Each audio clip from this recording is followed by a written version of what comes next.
Hi everyone, I'm Bevin Clare, and I'm going to be talking with you about spices today. One of my favorite topics.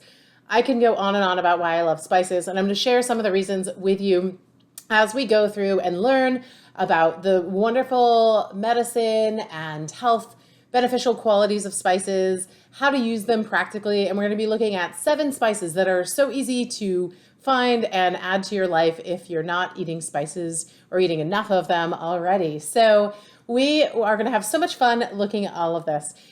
For me, I love spices for a lot of reasons. I mean, one of the big reasons is that I love to travel, and I find that spices are one of the most characteristic aspects of food in different cultures. When you think of a certain culture, you may already be conjuring up a particular spice or a spice blend which is specific or typical in that culture. And so I love that aspect of spices. But beyond that, I think spices are just really cool because they are pretty much all spices are good spices, so you can just use them freely. They're part of herbal medicine. If you think of food all the way over to medicine as a continuum, or really food all the way over to poison, spices are way more over in the food department than they are towards the poison department. And that's one of the great things about them, so we can just have spices freely whenever we want to use them. So let's talk a little bit about some of the great things about spices. The first thing that I want to point out is that spices are full of phytochemicals. And you might be thinking, what is that? And that is the complexity that's present in a plant food. And so phytochemicals are one of the main reasons why certain foods are not nearly as nutritious for you as other foods. So let's take something like broccoli, for example. So broccoli has just a tremendous amount of phytochemicals, and it's one of the reasons why people talk about all of the health benefits of broccoli, because there's pretty dense phytochemicals. It also has a stronger flavor because of that. There's definitely like a specific flavor when you eat something like broccoli that you aren't going to find in something that's like a little bit less phytochemically dense and refined or starchy or so on. So phytochemicals are higher in density in spices than almost anything else we eat. If you think of our diet, even if you're eating a whole food diet and so on, it's probably super different than it would have been from our ancestors a long time ago. And so I don't know how many of you have tried eating wild foods. If you have eaten wild foods, you know that they almost always have a strong flavor. I can't really think of a wild food that doesn't have a strong flavor, although there are some tubers and so on, the way that you would prepare them. But most wild foods are going to have a high density of phytochemicals, which makes them sometimes difficult to be palatable for a lot of people. But spices have that high density of phytochemicals, and we're still accommodating it and used to it in our diets. So that's one of the things that's really interesting about it. We tend to have a pretty low phytochemical diet. And I think this is where, like, if you take, a classic fast food meal, like a burger and fries kind of thing, you're going to see a very low number of phytochemicals in there. Or if you have like an iceberg lettuce salad, there's vegetables, but there's like a very low number of phytochemicals in there, versus if, let's say, you swap that out for something like arugula with much stronger flavor, you get those phytochemicals. And why do we keep talking about phytochemicals? Well, those are a lot of the nutrients, the micronutrients, and the medicinal compounds that are present in plants. So spices are just absolutely packed with those medicinal compounds. They're really just fantastic stuff. So if you look all over the world, you'll find that the healthy diets out there, the healthiest diets, are often very rich in phytochemicals. You'll see that there are, they're jam-packed with herbs and spices and phytochemicals. So I like to think about, people talk a lot about the Mediterranean diet as being one of the healthiest diets. There's huge studies around that. And I know that the talk is always about like a lot of olive oil, a lot of whole grains, a lot of fish, things like that. But there isn't enough emphasis, as far as I'm concerned, on the spices. The Mediterranean diet is packed with spices. So when you're thinking olive oil, I'm thinking rosemary and garlic. And there's a lot of different things going on in a Mediterranean diet. So that's one of the great things about spices is that when you look at the healthiest diets in the world or the people with the most longevity, oftentimes their diets are packed with phytochemicals. Take a look at the Indian diet, that all the traditional curries and spice blends and just a huge amount of pungency and so on. So there's a lot of medicine in spices, and we're going to learn a little bit about some of that. So I love spices a lot, enough that I decided to write a book. This is Spice Apothecary that I wrote. And one of the reasons I decided to write this was because I would hear from people all the time that would say, oh, I've been diagnosed with prediabetes and I've been reading about how great, cinnamon can be in supporting health. So do I just get those cinnamon capsules and just take those? And I would always just say, no, you don't need to take cinnamon capsules to do this. There's always other ways of doing this.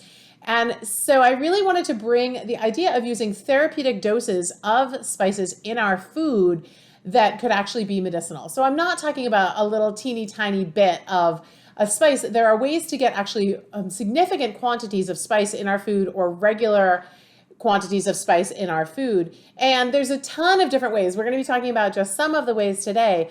But if you think about what you like to eat, like if you like pesto is mostly medicinal spices. And so that's a great, that's a really good use of medicinal spices right there to make different things into pesto.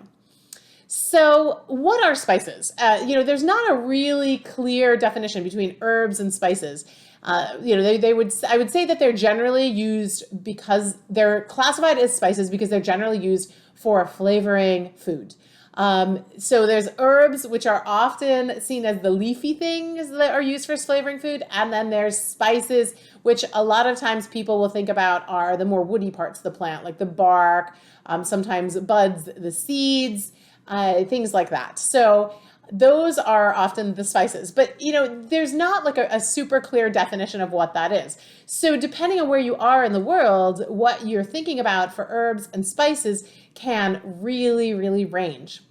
But one of the beauties of spices is that there are just a lot of really commonly used spices that are super medicinal. And you don't need to get into the exotics, and you can just use what is readily available to you. We'll be talking a little bit more about that in a moment.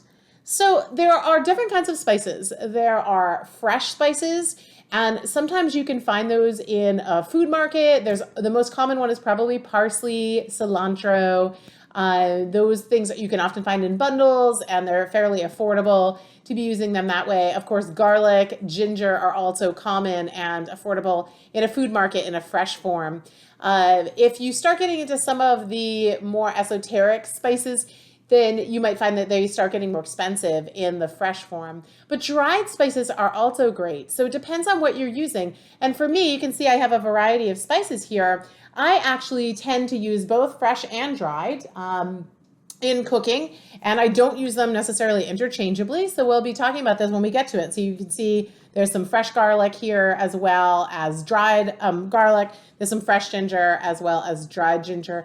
And then we'll be looking at a few other fresh and dried spices when I take you outside in a few minutes to see what is happening out there in the winter gardens with my spices. So spices, generally when you get them, if they're not fresh, they're either going to be cut and sift, which is like the flaky parts. So these rosemary would be cut and sift, or if you think of how parsley or basil usually looks, they're cut and sift, and they basically cut them up into pieces and sift out the powder. The reason you have spices that are cut and sift is that the leafy parts of the plant tend to degenerate really fast relative to the woody parts of the plant. So like with this ginger powder could be 100 years old and it would still probably taste like ginger powder. But with, basil or parsley or something like that, if you powder them, they're going to lose their color and their flavor and their freshness really quickly. So with leafy parts of the plant, we tend to use cut and sift.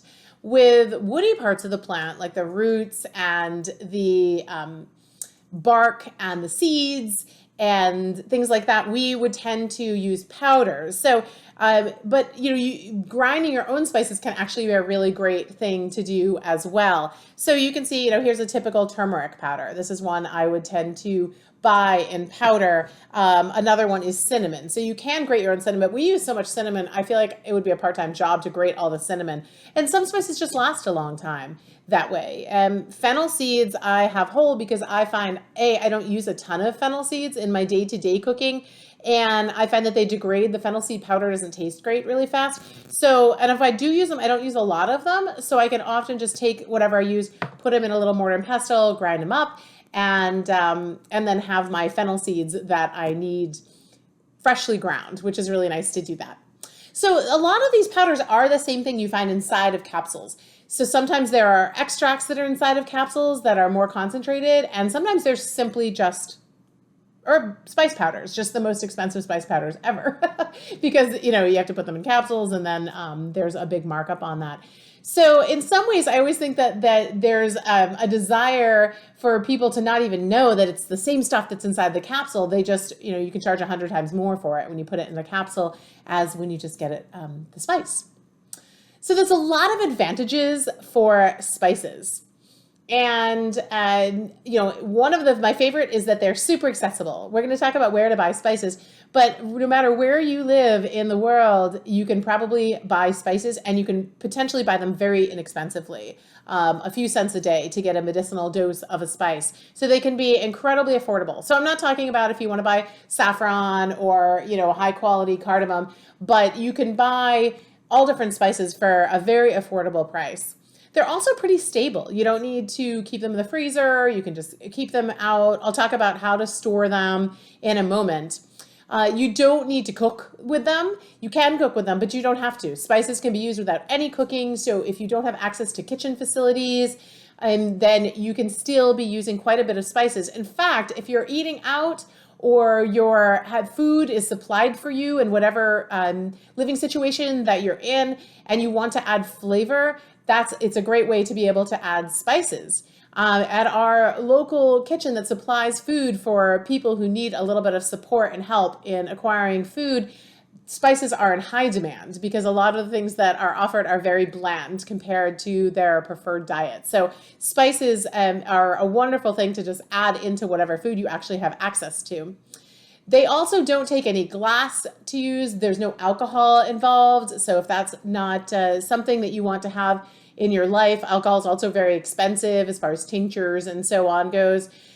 Anywhere in the world, people are used to consuming spices, at least to some extent.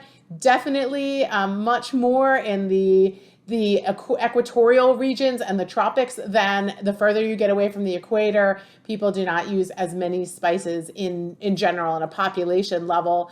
I also love spices because they're super blendable versus a capsule or something like that. You can just put all different spices together. That's when they're at their best. And it's just, they're tactile, there's taste. And I think we need a lot of that. Medicine should be pleasurable when possible, and it should taste good, and it should be enjoyable and wonderful and delicious. As far as disadvantages for spices, there's not a lot of disadvantages. One thing is that, of course, they have to taste good to be a spice. If they taste disgusting, we don't really consider them a spice. And there's lots of useful medicinal plants that taste disgusting. So you have to use those in a different way. They also are not very concentrated. So you can add more of them, but spices in general are just spices. They're not like an extract or something like that. And if you're a person that doesn't like food with a lot of flavor or a lot of spice, then you might find it's difficult to incorporate a lot of spice. That said, if you don't like spicy food, that's okay. You don't need to use spices that are actually spicy. You can use spices that are more flavorful and aromatic. So lots of great information about how to kind of think about spices in your life. Hey everyone, this is Mason with Herb Rally. Thanks so much for watching today's video. If you enjoyed it, please give it a thumbs up and hit that subscribe button. What you just watched there was Bevin Clare's first lesson in her Spice Apothecary module on Herb Rally's course called The Art of Frugal Nutrition. So this was just the intro lesson, but the rest of her module contains information about 7 different spices, 3 recipes, as well as a garden tour, and everything you really want to know about kitchen spice herbalism. So to learn more about that, just go to herbrally.com/frugalnutrition, and it's a sliding scale course. You could actually register for free, but then there's also different sliding scale options. One more time, just go to herbrally.com/frugalnutrition to learn more, and you'll learn about Bevin's module along with a few other modules as well that are designed to help you eat nutritiously and save money while you're at it. So hope you enjoy.